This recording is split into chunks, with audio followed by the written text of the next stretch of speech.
Hello friends, good morning. ಎಲ್ರಿಗೂ ಸ್ವಾಗತ. ಇವತ್ತಿನ ವಿಡಿಯೋದಲ್ಲಿ ನಾವು ಅತ್ಯಂತ ಬುದ್ಧಿವಂತ ಅಂದರೆ ಇಂಟೆಲಿಜೆಂಟ್, ಸ್ಮಾರ್ಟ್ ಆ್ಯಂಡ್ ಅಟ್ರಾಕ್ಟಿವ್ ವ್ಯಕ್ತಿತ್ವ ಹೊಂದಿರುವ ಜೆಮಿನಿ ರಾಶಿ ಅಥವಾ ಮಿಥುನ ರಾಶಿಯವರ ಬಗ್ಗೆ ಮಾತಾಡೋಣ. 2026ನೇ ಇಸ್ವಿ ಇವರಿಗೆ ಹೆಂಗಿರುತ್ತೆ, ಯಾವ ಥರ ಬದಲಾವಣೆ ತಂದು ಕೊಡುತ್ತೆ, ಯಾವ ಏಜಲ್ಲಿ ಸೆಟ್ಲ್ ಆಗ್ತಾರೆ, ಈ ವರ್ಷ ಅವ್ರಿಗೇನಾದರೂ ಮ್ಯಾರೇಜ್ ಆಗುತ್ತಾ, ಮ್ಯಾರೇಜ್ ಆದರೆ ಲವ್ ಮ್ಯಾರೇಜಾ ಅಥವಾ ಅರೇಂಜ್ ಮ್ಯಾರೇಜಾ, ಎಲ್ಲ ಸಂಪೂರ್ಣವಾದ ಡೀಟೇಲ್ಸ್ ಈ ವಿಡಿಯೋದಲ್ಲಿರುತ್ತೆ. ಬನ್ನಿ. ಮಿಥುನ ರಾಶಿಯವರ ಅಧಿಪತಿ ಬುಧ. ಇವರು ಈ ರಾಶಿಯವರು ಅದಕ್ಕೋಸ್ಕರ ರಾಶಾಧಿಪತಿ ಬುಧ ಆಗಿರೋದ್ರಿಂದ ಹುಟ್ಟಿನಿಂದಲೇ ಸಿಕ್ಕಾಪಟ್ಟೆ ಇಂಟೆಲಿಜೆಂಟ್ ಆಗಿರ್ತಾರೆ. ಇವರು ಸಿಕ್ಕಾಪಟ್ಟೆ ಟಾಕೆಟಿವ್ ಅಂದರೆ ಅದ್ಭುತವಾಗಿ ಮಾತನಾಡುವ ಕಲೆ ಇವರಲ್ಲಿರುತ್ತದೆ. ಯಾವುದೇ ಹೊಸ ವಿಷಯನ ಬೇಗ ಕಲಿಯೋ ಇಂಟೆಲಿಜೆಂಟ್ ಇವರಲ್ಲಿರುತ್ತೆ.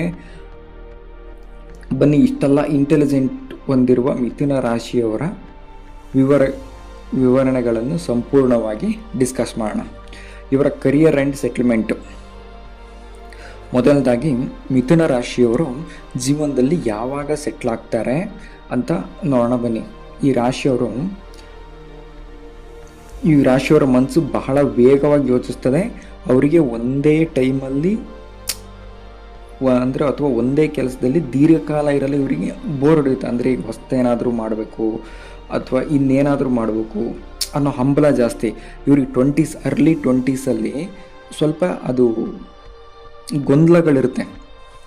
ಆದರೆ ಜ್ಯೋತಿಷ್ಯ ಶಾಸ್ತ್ರದ ಪ್ರಕಾರ ಮಿಥುನ ರಾಶಿಯವರಿಗೆ ತನ್ನ 28ನೇ ವಯಸ್ಸಿನಿಂದ 38ನೇ ವಯಸ್ಸಿನ ಒಳಗಡೆ, 28ರಿಂದ 32ರ ಒಳಗಡೆ ಅದ್ಭುತವಾಗಿ ಸೆಟ್ಲ್ ಆಗ್ತಾರೆ. ಅದ್ಭುತ ಅಂದರೆ ಅವರಿಗೆ ಊಹೆನೂ ಮಾಡೋಕ್ಕಾಗಲ್ಲ, ಆ ಥರದ್ರಲ್ಲಿ ಸೆಟ್ಲ್ ಆಗ್ತಾರೆ. ಬನ್ನಿ, ಈ ವರ್ಷ ಹೆಂಗಿದೆ ಅಂತ ನೋಡೋಣ. 2026 ವರ್ಷ ಮಿಥುನ ರಾಶಿಯವರಿಗೆ ಒಂಥರ ಪ್ರೈಮ್ ಟೈಮ್ ಇಲ್ಲಿಂದ ಸ್ಟಾರ್ಟ್ ಆಗುತ್ತೆ ಅಂತಲೂ ಹೇಳ್ಬೋದು. ಅಥವಾ ಈ 26 ವರ್ಷ ಈ ವಯಸ್ಸಿನ ಘಟ್ಟದಲ್ಲಿರುವ ಮಿಥುನ ರಾಶಿಯವರಿಗೆ ಒಂದು ಪ್ರೈಮ್ ಟೈಮ್. ಗ್ರಹಗತಿಗಳ ಅನುಸಾರ 2026ರಲ್ಲಿ ನಿಮಗೆ ಪ್ರಮೋಷನ್ ಸಿಗುತ್ತೆ. ಮಿಡ್ 26ಅಲ್ಲಿ ಪ್ರಮೋಷನ್ ಸಿಗುತ್ತೆ, ಅಥವಾ ಬಿಸ್ನೆಸ್ ಶುರು ಮಾಡೋ ಅದೃಷ್ಟ ಐತೆ. ನಿಮಗೆ ಯಾರಿಗಾದರೂ ಏನಾದರೂ ಗುರಿ ಇಟ್ಕೊಂಡಿದ್ರೆ ಅದು 2026ರಲ್ಲಿ ಖಂಡಿತ ಈಡೇರುತ್ತೆ. ಫಾರಿನ್ನಿಗೆ ಹೋಗೋ ಚಾನ್ಸಸ್ ಸಿಗುತ್ತೆ. ಅಂದರೆ ಒಂಥರ prime time of the year 26. ಇನ್ನು ಮದುವೆ ವಿಚಾರಕ್ಕೆ ಬಂದರೆ ಲವ್ ಮ್ಯಾರೇಜ್ ಅಥವಾ ಅರೇಂಜ್ ಮ್ಯಾರೇಜ್. ಇವರು ಹೆಚ್ಚು ರೊಮ್ಯಾಂಟಿಕ್ ಆಗಿರೋದ್ರಿಂದ ಇವರಿಗೆ ಬರೀ ಅಂದ ಚಂದ ಮಾತ್ರ ಮುಖ್ಯ ಅಲ್ಲ, ಬದಲಾಗಿ ಬೌದ್ಧಿಕ ಸಂಪರ್ಕ ಅಂದರೆ ಮೆಂಟಲ್ ಆ್ಯಂಡ್ ಇಂಟೆಲೆಕ್ಚುವಲ್ ಕನೆಕ್ಷನ್ ಇವ್ರಿಗೆ ಸಿಕ್ಕಾಪಟ್ಟೆ ಇಂಪಾರ್ಟೆಂಟು. ಅಂದರೆ ತಮ್ಮ ಮನಸ್ಸಿನ ಭಾವನೆಗಳನ್ನು ಅರ್ಥ ಮಾಡ್ಕೊಳ್ಳೋ ವ್ಯಕ್ತಿ, ತಮ್ಮ ಜೊತೆ ಮುಕ್ತವಾಗಿ ಮಾತನಾಡೋ ಪಾರ್ಟ್ನರ್ನ ಇವರು ಹೆಚ್ಚಾಗಿ ಹುಡುಕ್ತಾರೆ. ಹಾಗಾಗಿ ಇವರಿಗೆ ಲವ್ ಮ್ಯಾರೇಜ್ ಚಾನ್ಸಸ್ ಜಾಸ್ತಿ.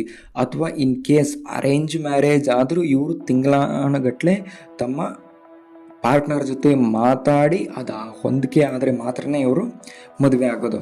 ಇವರಿಗೆ ಬೆಸ್ಟ್ ಏಜ್ ಅಂದರೆ 27ರಿಂದ 30 ವರ್ಷ. ಫ್ರೆಂಡ್ಸ್, ಇದನ್ನು ನೆನ್ಪಿಟ್ಕೊಳ್ಳಿ, ಇವರಿಗೆ 27 ಮಿಡ್ 28ರ ಒಳಗಡೆ ಆಲ್ಮೋಸ್ಟ್ ಮದುವೆ ಆಗುತ್ತೆ. ಇನ್ನು 2026ರಲ್ಲಿ ಸಿಂಗಲ್ಸ್ಗಳಿಗೆ ತಮ್ಮ ಜೀವನ ಸಂಗಾತಿ ಸಿಗುವ ಪ್ರಬಲವಾದ ಯೋಗ ಇದೆ. ಈ ವರ್ಷ ನಿಮ್ಮ ಪ್ರೀತಿ ಮನೆಯವರ ಒಪ್ಪಿಗೆ ಸಿಗೋ ಸಾಧ್ಯತೆಯೂ ಇದೆ. ಮದುವೆ ಆಗೋದಕ್ಕೂ ಒಳ್ಳೆ ಪ್ರೈಮ್ ಟೈಮ್. ಆ್ಯಂಡ್ ನೆಕ್ಸ್ಟ್ ನೋಡೋದಾದರೆ ವೆಲ್ತ್ ಆ್ಯಂಡ್ ರಿಚ್ನೆಸ್ 26 ಹೆಂಗಿದೆ ಅಂದರೆ, ಇವರಿಗೆ ಅದ್ಭುತವಾದ ಬಿಸ್ನೆಸ್ ಸ್ಕಿಲ್ಸ್ ಇದೆ. ಮತ್ತು ಒಂದೇ ಕಡೆಯಿಂದ ಆದಾಯ ಗಳಿಸೋದಕ್ಕಿಂತ 2-3 ಮೂಲಗಳಿಂದ ಮಲ್ಟಿಪಲ್ ಸೋರ್ಸ್ ಆಫ್ ಇನ್ಕಮ್ಸ್ ಗಳಿಸೋ ಐಡಿಯಾಗಳು ಇವ್ರ ತಲೆಯಲ್ಲಿ ಯಾವಾಗಲೂ ಓಡ್ತಾನೆ ಇರುತ್ತೆ. 2026ನೇ ಇಸ್ವಿ ಮಿಥುನ ರಾಶಿಯವರಿಗೆ ಆರ್ಥಿಕವಾಗಿ ಬಹಳ ಬಲವಾದ ವರ್ಷ. ಅಂದರೆ ಇನ್ವೆಸ್ಟ್ಮೆಂಟಿಂದ ಒಳ್ಳೆ ರಿಟರ್ನ್ ತೆಗಿಬೋದು. ಮತ್ತು ಸ್ಟಾಕ್ ಮಾರ್ಕೆಟು, ರಿಯಲ್ ಎಸ್ಟೇಟು ಅಥವಾ ಓನ್ ಬಿಸ್ನೆಸ್ಸಲ್ಲಿ ತೊಡಗಿಸ್ಕೊಂಡಿದ್ರೆ 2026ರಲ್ಲಿ ಲ್ಯಾಕ್ಸ್ ಟುಗೆದರ್ ಅರ್ನ್ ಮಾಡೋ ಪ್ರಬಲವಾದ ಯೋಗ ಇದೆ. ಬರೆದಿಟ್ಕೊಳ್ರಿ, ಮಿಥುನ ರಾಶಿಯವರು ಶ್ರೀಮಂತರು ಆಗಲೇಬೇಕು. ಮಿಥುನ ರಾಶಿಯವರು ಹಣವನ್ನು ಎಷ್ಟು ಬೇಗ ಗಳಿಸ್ತೀರೋ ಅಂದರೆ ಅಷ್ಟು ಬೇಗ ಖರ್ಚು ಮಾಡೋದ್ರಲ್ಲೂ ಮುಂದೆ ಇರ್ತೀರ. ಸೊ ದಟ್ ಸ್ವಲ್ಪ ಸೇವಿಂಗ್ಸ್ ಕಡೆನೂ ಇಂಪಾರ್ಟೆನ್ಸ್ ಕೊಡೋದು ಭಾಳ ಮುಖ್ಯ. ಇನ್ನು ಓವರಾಲ್ ಆಗಿ ಹೇಳೋದಾದರೆ 2026 ಮಿಥುನ ರಾಶಿಗೆ ಅದ್ಭುತವಾದ ಯಶಸ್ಸಿನ ವರ್ಷ ಆಗಲಿದೆ. ನಮ್ಮ ಇಂಟೆಲಿಜೆಂಟು ಮತ್ತು ವಾಕ್ಚಾತುರ್ಯ ಕರೆಕ್ಟಾಗಿ ಬಳಸ್ಕೊಂಡ್ರೆ, ಕರೆಕ್ಟಾಗಿರೋ ಜಾಗದಲ್ಲಿ ಬಳಸ್ಕೊಂಡ್ರೆ ಎಕ್ಸಾಕ್ಟಾಗಿ ಗುರಿ ಮುಟ್ಟೋದ್ರಲ್ಲಂತೂ ಯಾವುದೇ ಡೌಟ್ ಇಲ್ಲ. ಆದರೆ ಆರೋಗ್ಯದ ಕಡೆ ಒಂದು ಸ್ವಲ್ಪ ಗಮನ ಕೊಡಬೇಕು ಮತ್ತು ಕೋಪನ ನಿಯಂತ್ರಣದಲ್ಲಿ ಇಟ್ಕೋಬೇಕು. ಮಿಥುನ ರಾಶಿಯವರಿಗೆ ಸಿಕ್ಕಾಪಟ್ಟೆ ಎದುರಿಸಿಟ್ಟು ಜಾಸ್ತಿ, ಆಮೇಲೆ ಹಿಂಗೆ ಹೇಳ್ಬಿಟ್ನಲ್ಲ ಅಂತ ಕೊರಗೋದು ನಾವೇ, ಹೇಳೋದು ನಾವೇ. ಸೊ ದಟ್ ಕೋಪನ ಒಂದು ಸ್ವಲ್ಪ ಹೋಲ್ಡಲ್ಲಿ ಇಟ್ಕೊಳೋದು ಬೆಟ್ರು. ಸೊ ಫ್ರೆಂಡ್ಸ್, ಇದಾಗಿತ್ತು ಇವತ್ತಿನ ಎಪಿಸೋಡ್ ಅಥವಾ ಮಿಥುನ ರಾಶಿಯವರ ವರ್ಷ ಭವಿಷ್ಯ.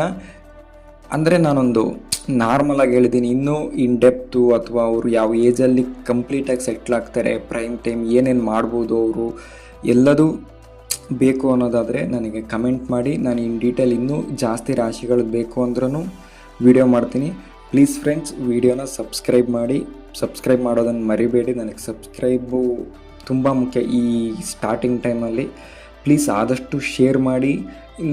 ಇನ್ನು ಬರೋ ವಿಡಿಯೋದಲ್ಲಿ ವಿಡಿಯೋ ಕ್ವಾಲಿಟಿನ ಇಂಪ್ರೂವ್ ಮಾಡ್ತೀನಿ. ದಯವಿಟ್ಟು ಸಬ್ಸ್ಕ್ರೈಬ್ ಮಾಡಿ, ಶೇರ್ ಮಾಡಿ, ಲೈಕ್ ಮಾಡಿ. Thank you. ಬಾಯ್.